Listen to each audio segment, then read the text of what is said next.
नमस्कार साथियों, वेलकम।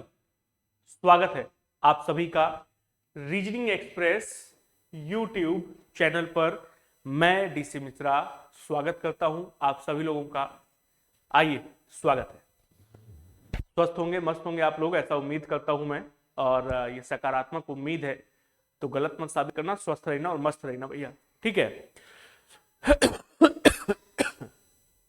तो आज के सत्र के साथ आप सब लोगों के सामने उपस्थित हूं मैं।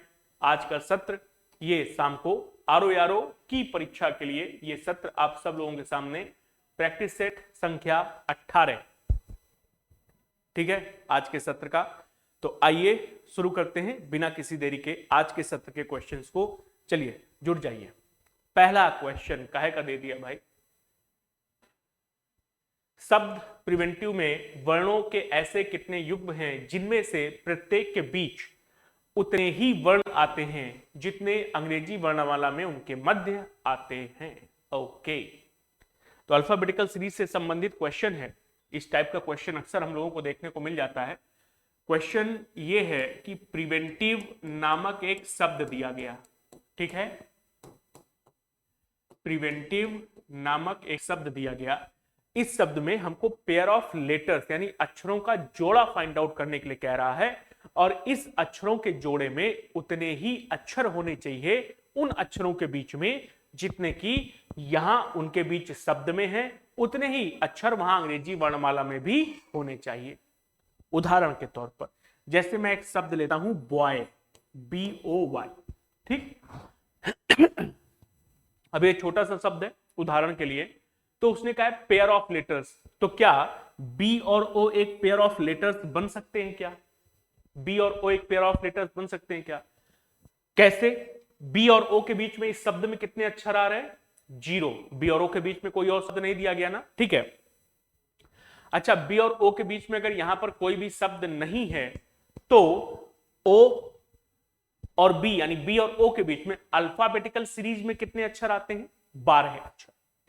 बी और ओ के बीच में अगर आप गिनोगे तो CDEFGHIJKLMN, फिर आता है ना ओ, यानी बी और ओ के बीच में कितने अक्षर आ रहे हैं? 12। तो वो कहना आपसे ये चाहता है कि इस particular question, type of question में, कि दिए गए शब्द में जो जोड़ा आप बनाएंगे, पेयर ऑफ लेटर्स बनाएंगे, उनके बीच में उतने ही अक्षर आने चाहिए जितने कि अंग्रेजी वर्णमाला में उनके बीच होते हैं। तो क्या बी और ओ को एक पेयर बना सकते हैं? नहीं। बी और ओ के बीच में यहां पर 0 अक्षर हैं, जबकि अल्फाबेटिकल सीरीज में 12 अक्षर उनके बीच में आते हैं, तो ये पेयर नहीं बन सकता। क्या बी और वाई एक पेयर बनेगा?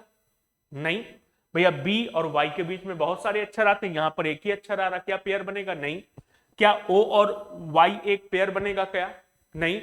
ओ और वाई के बीच में अल्फाबेटिकल सीरीज में बहुत अक्षर आते हैं, यहां पर एक अक्षर नहीं आ रहा, तो क्या ये पेयर बनेगा? नहीं। तो ये एक भी पेयर नहीं दे रहा, ठीक। अब ये तो छोटा सा शब्द था, लेकिन शब्द जब बड़ा सा हो जाता है तो वो दिक्कत पैदा करने लगता है। अब एक एक लेटर को ऐसे कहां तक चेक करोगे? नहीं चेक कर सकते ना। यदि नहीं चेक कर सकते तो इसका एक तरीका है, क्या? प्लेस वैल्यूज के आधार पर सॉल्व करना। जैसे अब अगर मैं प्लेस वैल्यू लिखता हूं,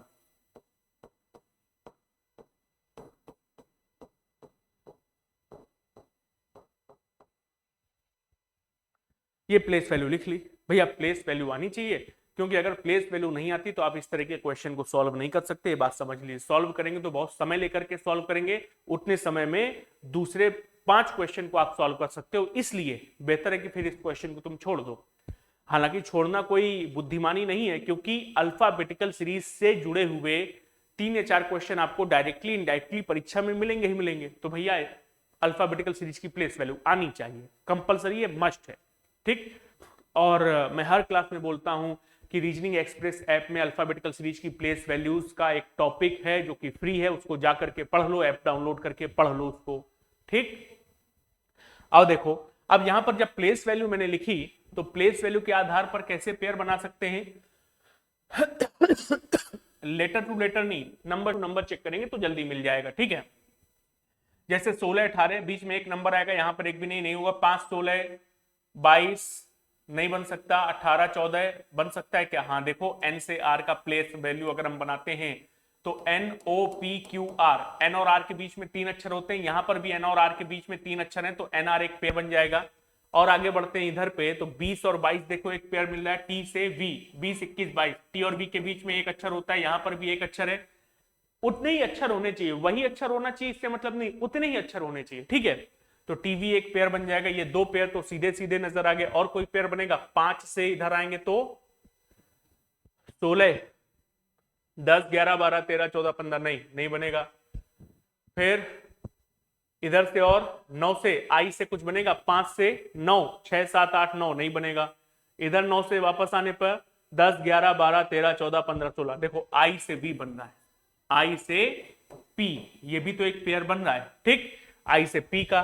और ऑप्शन में 3 से ज्यादा कुछ है नहीं, तो बस फिर यही 3 हमारे प्रश्न का उत्तर हो जाएगा। और कोई तो बन नहीं रहा है, नहीं और कोई नहीं बन रहा, तो यही 3 हमारे प्रश्न का उत्तर हो जाएगा, ठीक। अगला क्वेश्चन लॉजिकल रीजनिंग से आया है, ठीक है। क्या कह रहा है, प्रश्न में 2 कथन है, ठीक, क्रमांक 1 क्रमांक 2, दोनों कथनों के बीच कारण और प्रभाव का संबंध हो सकता है, या तो समान या स्वतंत्र कारण के प्रभाव हो सकते हैं, या स्वतंत्र कारण भी हो सकते हैं। दिए गए प्रश्न के दोनों कथनों को पढ़िए और उत्तर दीजिए। तो लॉजिकल रीजनिंग में एक चैप्टर होता है कारण और उसके प्रभाव, कॉज एंड इट्स इफेक्ट, ये उसका चैप्टर है, उसका क्वेश्चन है, ठीक है। क्या कहता है, दोनों कथनों को पढ़ेंगे और फिर उत्तर देने का प्रयास करेंगे। पहला कथन है, राष्ट्रीय शैक्षिक अनुसंधान और प्रशिक्षण परिषद NCERT अपनी सभी पुस्तकों की समीक्षा करेगा। यह पहला कथन दिया गया है, ठीक है। अब केवल एक कथन पढ़ करके प्रश्न का उत्तर अज्यूम नहीं करना, दोनों कथनों को पढ़ो पहले। पहले कथन में उसने बोला कि NCERT अपनी पुस्तकों की समीक्षा करेगा, तो दूसरा कथन है ये पुस्तकें लगभग 1 दशक पूर्व बनाई गई थी और उन्हें अद्यतन यानी अपडेट करने की जरूरत है, उन्हें अपडेट करने की जरूरत है, ठीक। ओके, तो जैसे ही दोनों कथनों को पढ़ा तो एक चीज समझ में आ गई कि अगर भैया NCERT ने अपनी सभी पुस्तकों की समीक्षा करने का निश्चय किया है, तो कोई ना कोई तो कारण रहा होगा ना, जिसकी वजह से उसने ऐसा फैसला लिया कि हम सारी पुस्तकों क्या करेंगे, समीक्षा करेंगे सारी पुस्तकों की, ठीक। और दूसरे वाले स्टेटमेंट में उस कारण को स्पेसिफाई किया गया है कि पुस्तकें लगभग क्या हैं, 1 दशक पूर्व बनाई गई थी, यानी पुरानी हो चुकी हैं, आज के समय के हिसाब से पुरानी हो चुकी हैं। और आज के समय और 1 दशक पूर्व के समय में डिफरेंस था, पढ़ाई में डिफरेंस आता है, मार्केट में डिफरेंस आता है, टेक्नोलॉजी में डिफरेंस आता है, तो उसके हिसाब से हमें अपनी किताबों को अपडेट करने की जरूरत होगी, ठीक। तो चूंकि अपडेट करने की जरूरत है, ये कारण है, इस वजह से प्रभाव क्या हुआ कि अब NCERT समीक्षा करेगा कि क्या वास्तव में हमें अपडेट करना पड़ेगा, करना चाहिए। तो पहला वाला क्या हो गया, प्रभाव, और प्रभाव किसके कारण की वजह से, दूसरी स्टेटमेंट की वजह से। तो प्रश्न का उत्तर क्या होगा, बी, कि कथन 2 इसका कारण और कथन 1 इसका प्रभाव है, ठीक है। अगला क्वेश्चन विकल्पों में से संबंधित संख्या को चुनिए। 123 संबंधित है 4 से, तो 726 किससे संबंधित होगा। 3 2 5 माइनस, यानी अंतिम 2 संख्याओं को जोड़ के पहले वाले को माइनस कर दें तो 4 आएगा, लेकिन यहां तो नहीं बन रहा, 6 2 8 माइनस 7 तो 1 होता है, तो नहीं होगा।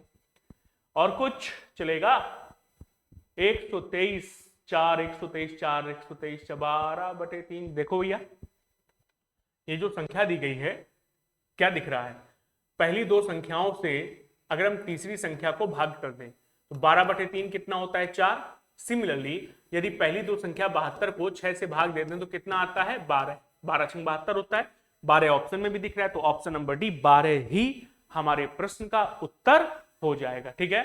सिंपल सा फंडा चल रहा है, 4 3 12, 12 6 72, ठीक। आ जाओ अगला क्वेश्चन। कहता है अजय दक्षिण पूर्व दिशा में देख रहा है, डायरेक्शन का क्वेश्चन है। अजय घड़ी की विपरीत, अच्छा डायरेक्शन में भी एंगल का क्वेश्चन दिया गया है, ठीक है। कहता है कि अजय दक्षिण पूर्व दिशा में देख रहा है, तो अजय को पहले तो दक्षिण पूर्व दिशा में दिखवा दिए कि अजय भाई तुम दक्षिण पूर्व दिशा में देखो। फिर कहता है अजय घड़ी की विपरीत दिशा में 45 डिग्री, विपरीत, घड़ी की विपरीत दिशा क्या होता है, एंटी क्लॉकवाइज, यानी कि लेफ्ट हैंड वामावर्त में। और फिर 135 डिग्री दक्षिणावर्त दिशा में, यानी कि क्लॉकवाइज राइट हैंड में घूमता है, फिर 90 डिग्री घड़ी की विपरीत दिशा में घूमता है। बताओ अब अजय किस दिशा में है? तो भैया यदि डायरेक्शन के क्वेश्चन में एंगल का, रोटेशन का क्वेश्चन आ जाए तो एक सिंपल सी ट्रिक है हमारी, बहुत शानदार, ध्यान रखना।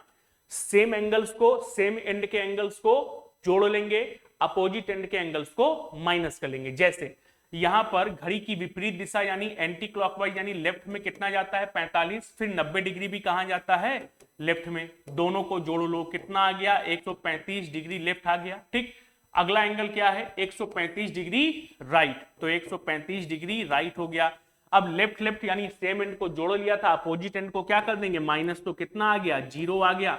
यानी कि ये अजय भाई साहब जहां देख रहे थे वापस घूम फिर करके वहीं पर आ गए, यानी वापस से कहां देखने लगे, दक्षिण पूर्व में ही देखने लगे। तो ऑप्शन नंबर सी दक्षिण पूर्व ही इस प्रश्न का उत्तर बन जाएगा। ठीक, आ जाओ अगला क्वेश्चन।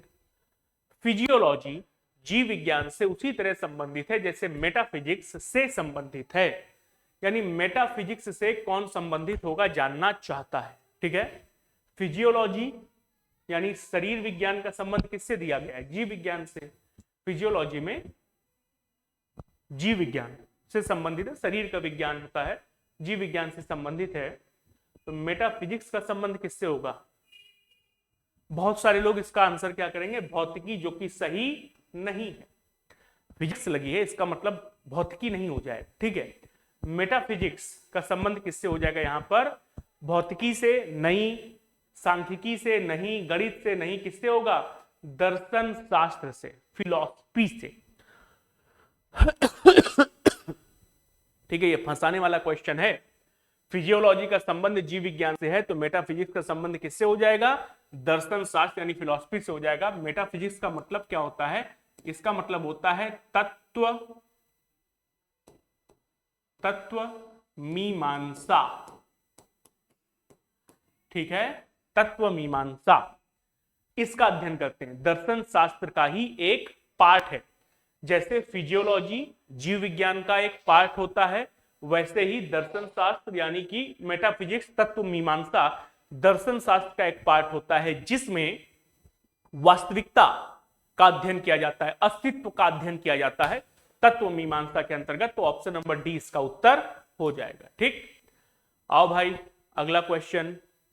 आशीष ने हिमानी से कहा, तुम्हारे पिता का इकलौता बेटा मेरी पत्नी का भाई है। हिमानी आशीष की पत्नी से कैसे संबंधित है, जानना चाहता है। बताओ जरा उत्तर क्या आएगा।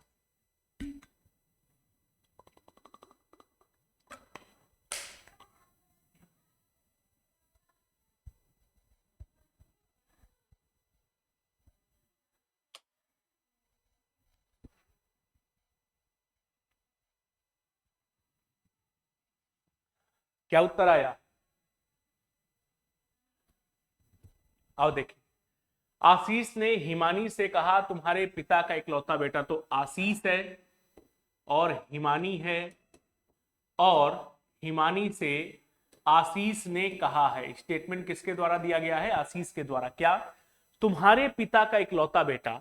ठीक है, हिमानी के जो पिता हैं उनका इकलौता बेटा, हिमानी के पिता का इकलौता बेटा का बेटा हिमानी के पिता का इकलौता बेटा का बेटा मेरी पत्नी का यानी आशीष की पत्नी का क्या है, भाई है। आशीष की पत्नी का क्या है, भाई है। ठीक, ये कंडीशन दी गई। ठीक है, कि आशीष ने हिमानी से कहा कि तुम्हारे पिता का इकलौता बेटा, अच्छा आशीष के पिता, सॉरी हिमानी के पिता का इकलौता बेटा हिमानी का क्या होगा, भाई होगा। ठीक, तो हिमानी के पिता का इकलौता बेटा यानी हिमानी के भाई का बेटा मेरी पत्नी का भाई है। अगर ये व्यक्ति मेरी पत्नी का भाई है तो मेरा क्या होगा, साला होगा। ये किसका बेटा है, इसका, तो ये मेरे क्या होंगे, ससुर होंगे। और हिमानी कौन है, मेरे ससुर की बहन। हिमानी कौन है, मेरे ससुर की बहन है ना। मेरी पत्नी का भाई ये है, इनके पिता ये है, तो ये मेरे ससुर हुए और हिमानी मेरे ससुर की बहन है। तो उसने कहा है आशीष की पत्नी से, हिमानी आशीष की पत्नी से कैसे संबंधित है। तो भैया ये रही मेरी पत्नी यानी कि आशीष की पत्नी। आशीष की पत्नी के लिए हिमानी क्या हो जाएगी, उसकी बुआ हो जाएगी कि नहीं हो जाएगी? क्यों? क्योंकि हिमानी कौन है? आशीष के पत्नी के पिता की बहन। तो पिता की बहन को क्या बोलते हैं? बुआ। तो हिमानी आशीष की पत्नी की क्या हो जाएगी? बुआ। ऑप्शन नंबर 20 का उत्तर बन जाएगा। ठीक। अगला क्वेश्चन है, यदि एक्ने को 3, 7, 29, 11 के रूप में लिखा जाता है तो बॉयल को कैसे कोडित किया जाएगा? अच्छा भाई, एक्ने का कोड क्या है? 3, 7, 29 और 11। कैसे ये कोड आया है? अगर हम प्लेस वैल्यूज के आधार पर चले तो 1, 3, 14 और 5। तो 1 से 3 हो रहा है, 3 से 7 हो रहा है, 14 से 29 हो रहा है, 5 से 11 हो। देखो तुरंत जैसे ही प्लेस वैल्यू लिखा, लॉजिक समझ में आ गया। ए की प्लेस वैल्यू 1 है, जितना है उसमें +1 करके जोड़ दो, तो 1 है, +2 जोड़ दो, कितना हो गया? 3 हो गया। सी की प्लेस वैल्यू 3 है, तो किससे? +1 करके 4 से जोड़ दो, 4 + 3 7 हो गया। एन की प्लेस वैल्यू 14 है, +1 करके 15 से जोड़ दो, तो 14 15 29 हो जाएगा। ई की वैल्यू 5 है, तो +1 करके 6 से जोड़ दो, तो 5 और 6 11 हो जाएगा। लॉजिक मिल गया। इस लॉजिक के आधार पर बॉयल का जब हम आंसर निकालेंगे तो बी की प्लेस वैल्यू 2 होती है, 2 + 3 5 हो जाएगा। फिर ओ की प्लेस वैल्यू 15 होती है, 15 16 कितना हो जाएगा? 31। आई की प्लेस वैल्यू 9 होती है, तो 9 + 10 हो जाएगा 19। और फिर हमको और कितना? 5 31 19 कहां लिखा है? ऑप्शन नंबर डी में लिखा है। एल की प्लेस वैल्यू होती 12, 12 + 13 25 हो जाएगा, यानी 5 31 19 25। ये ऑप्शन नंबर डी, यही हमारे प्रश्न का उत्तर बन जाएगा। ठीक, बढ़िया क्वेश्चन। अगले क्वेश्चन की ओर प्रस्थान करेंगे। क्या कहता भैया? अगला क्वेश्चन आया है हम लोगों के पास में एलिमेंटल सीरीज का। निम्नलिखित व्यवस्था का ध्यानपूर्वक अध्ययन करो, नीचे दिए प्रश्न के उत्तर दें। ये एक एलिमेंटल सीरीज दी गई है या मिसलेनियस सीरीज दी गई। मिसलेनियस या एलिमेंटल सीरीज मतलब लेटर, नंबर, सिंबल सारी चीजें होती हैं। ठीक, कई जगहों पर इसको अल्फा न्यूमेरिक सीरीज भी बोला जाता है। कहता है श्रृंखला में ऐसे कितने नंबर हैं जिनमें से प्रत्येक के तुरंत पहले प्रतीक नहीं है, यानी सिंबल नहीं है। नंबर के जस्ट पहले सिंबल नहीं होना चाहिए, लेकिन तुरंत पीछे एक अक्षर है। ठीक, यानी हमें जो कॉम्बिनेशन फाइंड आउट करना है वो ये फाइंड आउट करना है कि नंबर हो, नंबर के जस्ट पहले सिंबल नहीं होना चाहिए, नंबर के जस्ट पहले सिंबल नहीं होना चाहिए, और जस्ट बाद में एक अक्षर यानी कि लेटर होना चाहिए। तो नंबर लेटर का कॉम्बिनेशन चाहिए, आगे सिंबल नहीं होना चाहिए। तो आओ जरा देखते हैं ऐसे कितने नंबर लेटर के कॉम्बिनेशन मिल रहे हैं। पहला नंबर है 4 के जस्ट बाद में क्या लेटर है? नहीं। फिर 2 के जस्ट बाद में देखो ई है और पहले सिंबल नहीं होना चाहिए, तो सिंबल नहीं है, लेटर है, यानी ये फॉलो करेगा। अगला लेटर नंबर है 5 के जस्ट बाद में लेटर है, लेकिन उसके पहले सिंबल नहीं है, बिल्कुल फॉलो करेगा। 9 के बाद में लेटर नहीं है। देखो 6 के बाद में लेटर है और पहले सिंबल नहीं है, ये भी फॉलो करेगा। फिर 3 के बाद में देखो लेटर है, पहले सिंबल नहीं है, ये भी फॉलो करेगा। 7 के बाद में लेटर नहीं है, हटा दो, छोड़ दो।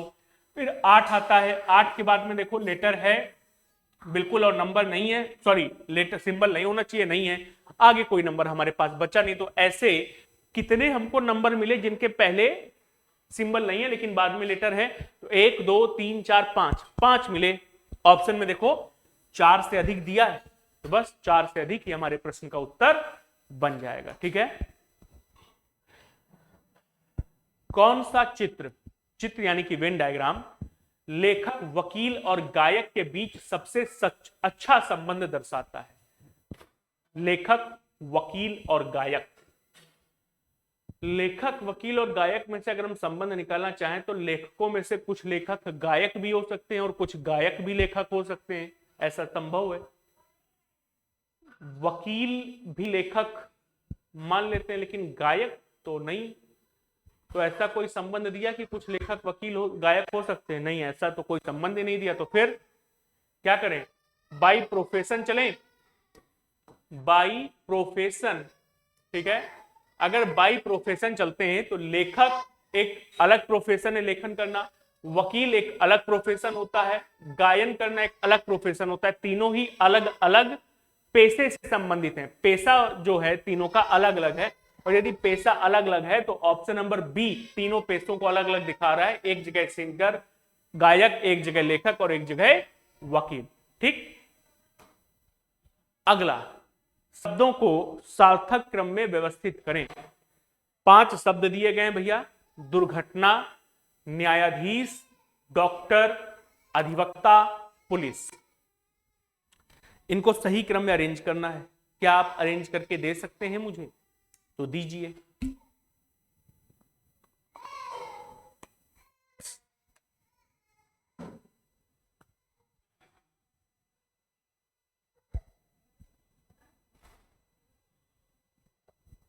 देखा जाए तो भैया पहले दुर्घटना हुई है, फिर न्यायाधीश, डॉक्टर, अधिवक्ता, पुलिस। तो सबसे पहले क्या होगा? सबसे पहले दुर्घटना घटेगी, यानी कोई एक्सीडेंट होगा। जब एक्सीडेंट होगा तो उस व्यक्ति को सबसे पहले, जो जिसका भी एक्सीडेंट हुआ होगा, तो पहले क्या पुलिस के पास जाएगा? नहीं, पहले डॉक्टर के पास जाएगा। एक्सीडेंट हुआ है ना, तो सीधे पुलिस के पास थोड़ी जाएगा, डॉक्टर के पास जाएगा। तो दुर्घटना के बाद व्यक्ति को सबसे पहले डॉक्टर के पास जाना चाहिए। डॉक्टर के पास जाने के बाद डॉक्टर पहले उसका ट्रीटमेंट करेगा, फिर पुलिस को इन्फॉर्म करेगा। ठीक है, डॉक्टर या अस्पताल किसको इन्फॉर्म करेगा? पुलिस को। तो फिर पुलिस आएगी, पुलिस उससे पूछेगी एक दुर्घटना कैसे हुई, क्या हुआ। अब यदि व्यक्ति दुर्घटना के बारे में जब जानकारी देगा तो रिपोर्ट लिखाएगा कि ऐसी ऐसी दुर्घटना हुई है, ये कारण था एक्सीडेंट का। ठीक, अब पुलिस उसकी रिपोर्ट लिखेगी। रिपोर्ट लिखने के बाद क्या करेगी? उसको मैजिस्ट्रेट के यानी न्यायाधीश के सामने पेश करेगी। तो खुद ही न्यायाधीश के सामने तो पेश नहीं करेगी, किसके माध्यम से पेश करेगी? वकील के माध्यम से, अधिवक्ता के माध्यम से। तो फिर क्या आ जाएगा? 4 यानी कि अधिवक्ता, और फिर आएगा न्यायाधीश, यानी 135 42। कहां लिखा है? ऑप्शन नंबर बी में, ये इसका उत्तर हो जाएगा। ठीक,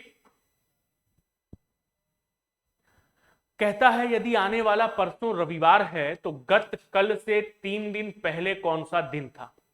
आने वाला परसों रविवार का है तो गत कल से 3 दिन पहले, यानी बीते हुए कल से 3 दिन पहले। हमने क्या बताया? इस तरह के क्वेश्चन को हमेशा आज से शुरू करिए। कहां से शुरू करो? आज से। ठीक, तो कहता है आने वाला परसों रविवार है, तो ये आज हो गया, ये हो गया आने वाला कल, और ये हो गया आने वाला परसों। ठीक है, आने वाले परसों को कौन सा दिन है? रविवार का दिन है। ठीक, तो क्या पूछ रहा है? गत कल से 3 दिन पहले, तो ये हो गया बीता हुआ कल। ठीक है, ये क्या हो गया? बीता हुआ कल से 3 दिन पहले, तो 1 2 और 3 दिन पहले। ठीक है, गत कल से 3 दिन पहले, तो 1 2 और 3 दिन पहले। ये कौन सा दिन होगा, ये वो हमसे जानना चाहता है। कितने दिन पीछे आना है भाई? परसों रविवार है, ये पता है कितने दिन पीछे आना है? 1 2 3 4 5 6 दिन पीछे आना है। ठीक है, तो चाहे 6 दिन पीछे आ जाएं या 1 दिन आगे चले जाएं, तो रविवार से 1 दिन क्या आता है? आगे सोमवार आता है। तो इस प्रश्न का उत्तर सोमवार आ जाएगा। ठीक भैया, हमको आगे का दिन पता है और पीछे जाना है कि नहीं? तो रविवार का दिन पता है, पीछे 6 दिन जाना है, तो आज अगर रविवार है तो 6 दिन पीछे क्या होगा? 6 दिन पीछे चले जाओ या 1 दिन आगे चले जाओ, सोमवार का दिन आ जाएगा। ठीक, या फिर अगर ये रविवार है तो ये सैटरडे होगा, ये संडे होगा, तो ये क्या रहा होगा? ये फ्राइडे। ठीक है, ये सैटरडे रहा होगा, ये फ्राइडे रहा होगा, तो ये थर्सडे रहा होगा। तो थर्सडे से 1 दिन पहले, वेडनेसडे से 1 दिन पहले, ट्यूसडे से 1 दिन पहले, सोमवार। ऑप्शन नंबर ए यही इस प्रश्न का उत्तर बन सकता है और कोई भी नहीं। ठीक, प्रश्न चिन्ह की जगह कौन आएगा? कौन सी संख्या आएगी? 2 3 3, 8 2 6, 9 4 से क्या आएगा? कॉलम वाइज तो नहीं दिख रहा है, रो वाइज चले। 2 8 9, 3 2 4, 3 6। क्वेश्चन कैसे खेल रहा देखो, क्वेश्चन अलग अलग पढ़ रहे तो समझ में आ रहा है 2 8 9 लिखा है। अरे भैया पूरा पूरा लिखो, पूरा पूरा पढ़ो तो समझ में आएगा। 289 लिखा है, 17 का स्क्वायर, 324 लिखा है, 18 का स्क्वायर होता है। ये 17 का स्क्वायर, ये 18 का, तो ये 19 का स्क्वायर होगा। कितना होता है? 361। कितना होता है? 361। 3 लिखा है, 6 लिखा है, तो क्या होना चाहिए? 1, यानी ऑप्शन नंबर ए 1 इसका उत्तर आ जाएगा। बस खेल रहा था क्वेश्चन। ठीक है, आ जाओ भाई, क्या कहता है? दिए गए कथन और निष्कर्षों को ध्यानपूर्वक पढ़ें। निष्कर्षों में से कौन सा निष्कर्ष कथन का तार्किक रूप से अनुसरण करते हैं? कथन और निष्कर्ष, स्टेटमेंट और कंक्लूजन यानी लॉजिकल रीजनिंग का एक और क्वेश्चन हम सबके सामने है। कथन दिया गया है, वर्ष 2009 से उच्च न्यायालय ने आत्महत्या के प्रयास में विफल व्यक्ति को अपराधी की श्रेणी से मुक्त कर दिया है। ठीक है, स्टेटमेंट क्या है कि वर्ष 2009 से माननीय उच्च न्यायालय ने यदि कोई व्यक्ति आत्महत्या करता है लेकिन आत्महत्या के प्रयास में विफल हो जाता है तो उसे अपराधी की श्रेणी से मुक्त कर दिया है। उसके पहले तक क्या था? उसके पहले तक यदि कोई व्यक्ति आत्महत्या की कोशिश करता था और उसमें विफल हो जाता था तो पुलिस उसको पकड़ करके जेल में डाल देती थी, उसके खिलाफ मुकदमा चलता था कि तुम ऐसा क्यों कर रहे थे। तो समझ रहे हैं, टॉर्चर समझिए। व्यक्ति परेशान होगा इसलिए कर रहा था ऐसा कदम उसने उठाया, अब उसमें भी फेल हो गया तो पुलिस का केस और हो गया। क्यों कर रहे थे? और करना ही था तो अच्छे से करते, फेल काय हो गया आखिरकार? फेल नहीं होना चाहिए था। ठीक, तो अपराध की श्रेणी से अब मुक्त कर दिया गया, ऐसा स्टेटमेंट बोला गया है। और कहता है कि अगर वर्ष 2009 से उच्च न्यायालय ने आत्महत्या के प्रयास में विफल व्यक्ति को अपराधी की श्रेणी से मुक्त कर दिया है, अगर ऐसा स्टेटमेंट दिया है तो पहला निष्कर्ष क्या है? अब प्रत्येक व्यक्ति आत्महत्या करना चाहेगा, मतलब अपराधी की श्रेणी से मुक्त कर दिया गया है, इसलिए अपराध की कोई कंडीशन नहीं बनेगी, हमको कानून का कोई खौफ नहीं, इसलिए चलो चल के करते हैं। ऐसा होगा क्या? नहीं ना। तो भैया पहला वाला निश्चित तौर पर गलत है कि अगर उच्च न्यायालय ने अपराध की श्रेणी से उसको मुक्त कर दिया कि चलो चलो करते हैं चल के, अब अपराध नहीं बनेगा, चलो करते हैं चल करके। ठीक है, कहता है वर्ष 2009 से पूर्व आत्महत्या को अपराध माना जाता है। क्या ये निष्कर्ष निकाल सकते हैं? बिल्कुल ये निकाल सकते हैं, क्योंकि स्टेटमेंट में ये स्पेसिफाई किया गया है कि 2009 से ऐसा किया गया है कि अब आत्महत्या के प्रयास के विफल व्यक्ति को अपराधी की श्रेणी से मुक्त कर दिया गया, यानी उसके पहले अपराधी माना जाता था। तो वर्ष 2009 से पूर्व इसको अपराध माना जाता था, इसलिए ये सही है। तो केवल निष्कर्ष 2 सही है, ये प्रश्न का उत्तर आ जाएगा। ठीक, अगला क्वेश्चन क्या कहता है? अगला क्वेश्चन कहता है कि 7 से 8 बजे के बीच किस समय घड़ी की सुइयां एक ही सीधी रेखा में होंगी, स्ट्रेट लाइन में होंगी, लेकिन एक साथ नहीं।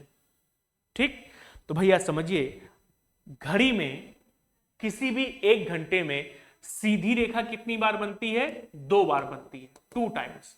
कब कब? एक बार 0 डिग्री का एंगल होता है, 0 डिग्री का एंगल, तब भी सीधी रेखा में होती है सुइयां, और एक बार 180 डिग्री का एंगल बनता है, तब भी सुइयां एक दूसरे के अपोजिट सीधी रेखा में होती है। तो उसने कहा है कि सुइयां कब एक ही सीधी रेखा में होंगी लेकिन एक साथ नहीं होंगी, यानी हमको 0 डिग्री वाला एंगल नहीं निकालना, हमें कौन सा एंगल निकालना है? हमें 180 डिग्री वाला एंगल निकालना है। ठीक, समय कितना दिया गया है? 7 से 8 का। ठीक, तो यदि समय 7 से 8 का दिया गया है तो घंटे की सुई कहां पर होगी? 7 पर। मिनट की सुई कहां पर होगी?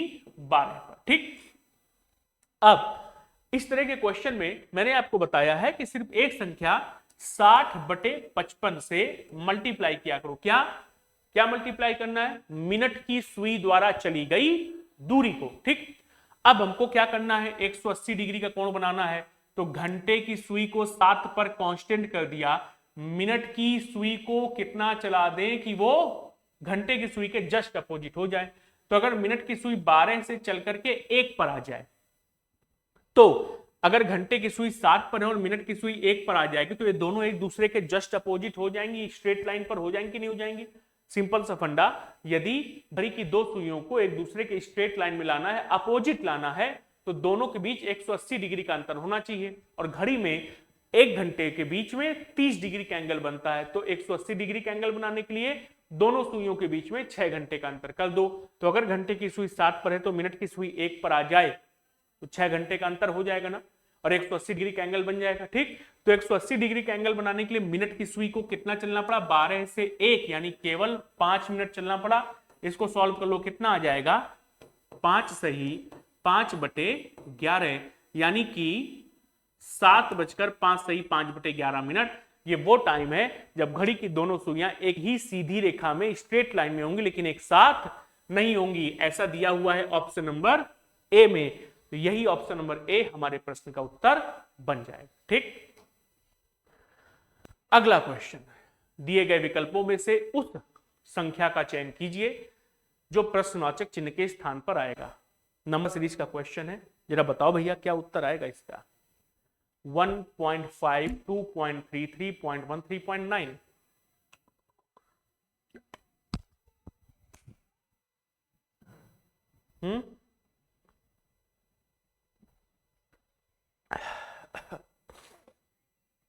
मने तो आसान दिखे से।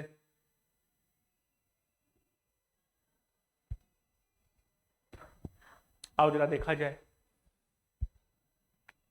1.5 दशमलव लगा है, 2.3, 3.1, 3.9। आगे बढ़ते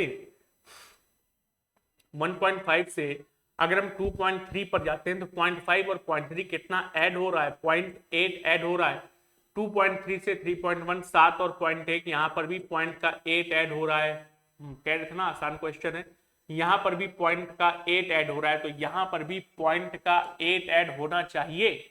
तो कितना हो जाएगा, 4.7 हो जाना चाहिए। यहाँ पर आकर के जुड़ने के बाद 4.7, option number C is right answer of this question. ठीक है